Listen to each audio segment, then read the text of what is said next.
Based on Russian progress over the last few weeks, it appears that Bakhmut is going to fall any day now. I'm talking about the city itself. There just isn't much there, still held by Ukrainian forces. Now, over the last few months, both sides have poured reinforcements into this fight where they each claim the battle is grinding down the opposing side. But as of late, while the Russian advance continues, it looks like Ukraine hasn't been reinforcing the city itself, but rather are focused on the outskirts to the north and south. The Battle of Bakhmut has been built up so much by both sides that I think the immediate fallout here might be a little disappointing. Overall, the war is not going to end in the near term if Bakhmut falls entirely under Russian control. It's been easy to lose focus that the Bakhmut sector makes up about a 12-kilometer stretch of the front. 12 kilometers out of a total of 1,300 kilometers, or 2,000 if we include the Ukrainian border with Belarus. Now, that attention on Bakhmut has been warranted. I mean, it's seen some of the heaviest fighting of the entire war and likely has produced more casualties than anywhere else so far.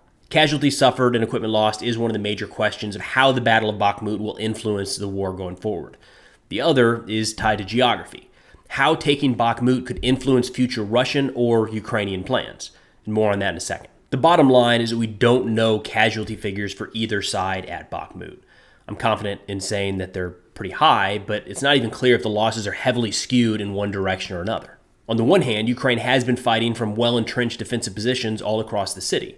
So in a vacuum, that would generally mean fewer Ukrainian casualties than Russian, who are forced to attack through some preset kill zones. On the other hand, Russia has had a significant firepower advantage at Bakhmut really from the start, and that matters. But how much those two major factors balance each other out is anyone's guess. So casualties, of course, matter, and if the war were to end in the next few months, I'm certain we'd be looking at Bakhmut as one of the leading factors that bled one or both of these forces of manpower and equipment.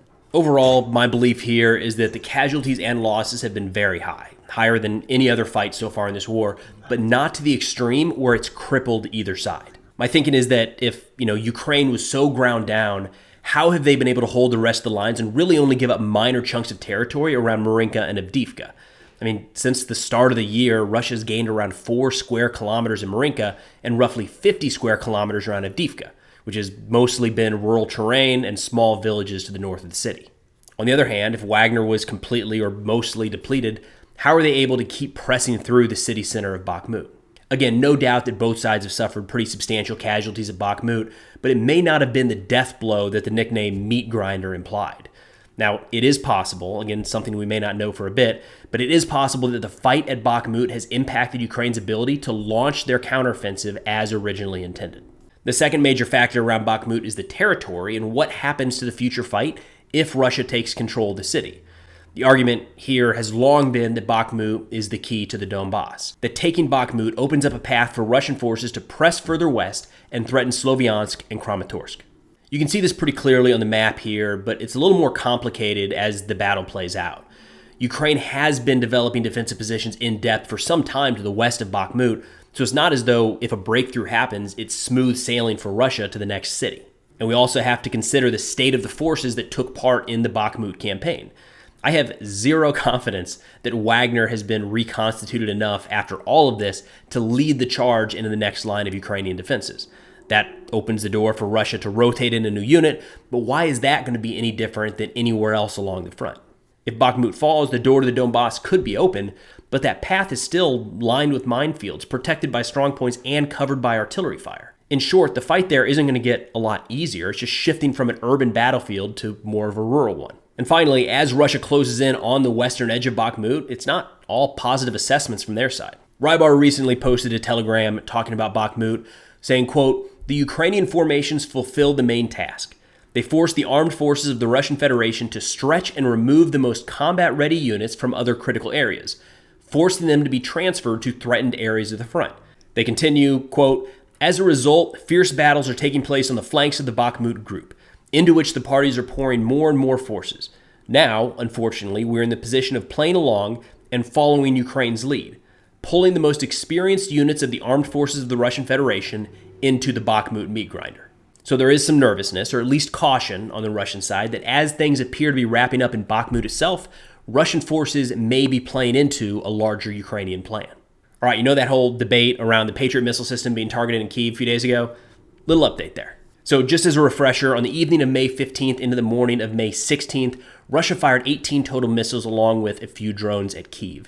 There was some footage released of some sort of air defense asset working hard to bring down all those incoming rounds, and then a subsequent clip showed an impact around the site of those launches. That impact led to a claim from Russia that the radar and 5 launchers from the Patriot system were destroyed by a Kinzhal missile. Then the U.S. came out pretty quickly to say there had been minor damage, but it's now been repaired and that system is back up and operational. Then on May 18th, tucked in the middle of a report focused on F-16s, we have this statement. Quote, defense officials and congressional staffers told CNN that Ukrainian troops in recent weeks have used the U.S.-made Patriot air defense system to shoot down at least one faraway Russian fighter jet. End quote. What? I mean, in fairness, it's coming from unnamed officials, and it's buried in an article on a totally different subject, but it is an interesting development. Back on May 13th, 4 Russian aircraft mysteriously went down over Russian territory. And I say mysteriously because there's been a lot of argument about what actually brought those aircraft down. The fact that this happened so suddenly and in Russian airspace led a lot of folks, including Wagner leader Yevgeny Prigozhin, to claim that this was likely the result of friendly fire. The idea that it could have been a long-range air defense asset like the Patriot was floated, but didn't seem like too many folks were on board with that. But this kind of anonymous statement may line up with what actually happened there.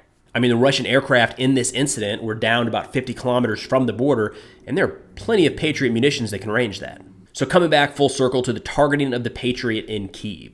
As my buddy Habitual Line Crossers pointed out, the targeting of a singular air defense asset is pretty strange.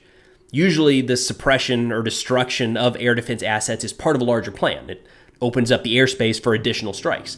But that's not what we saw in Kyiv. I mean, missile strikes did continue in other areas of the country, but the 18 missiles in that barrage on the 15th were not immediately followed up by a bombing campaign or even a secondary volley of missiles. An argument that I've heard as to kind of the strangeness of how that strike played out is that it was more designed as part of the information war, that Russia wanted to show that their Kinzhal missile can't be stopped and they can take out these Patriot batteries whenever they want. I'm not sure that's exactly how it played out, but the real reason may be that the Patriot has introduced a new threat to Russian aircraft. All right, time to reiterate that the Patriot, just like the HIMARS and the Javelin and the Storm Shadow and anything else, is not a super weapon. It does have its flaws, especially in a complex wartime environment like Ukraine. It's going to make mistakes, and we should not be expecting perfection. But it does add a newer, more technologically advanced capability to the Ukrainian armed forces. And let's be honest, as soon as these Patriots hit the ground, you know there was at least one person in the Ukrainian military leadership that thought, you're telling me these can take down Russian aircraft before they even enter our airspace? Yeah, let's do that. So again, this originated with an unnamed source, but it does seem to line up with the recent series of events. Patriot arrives, Russian planes start to fall out of the sky, and then a missile strike targeting one specific system. Seems feasible to me. What do you think?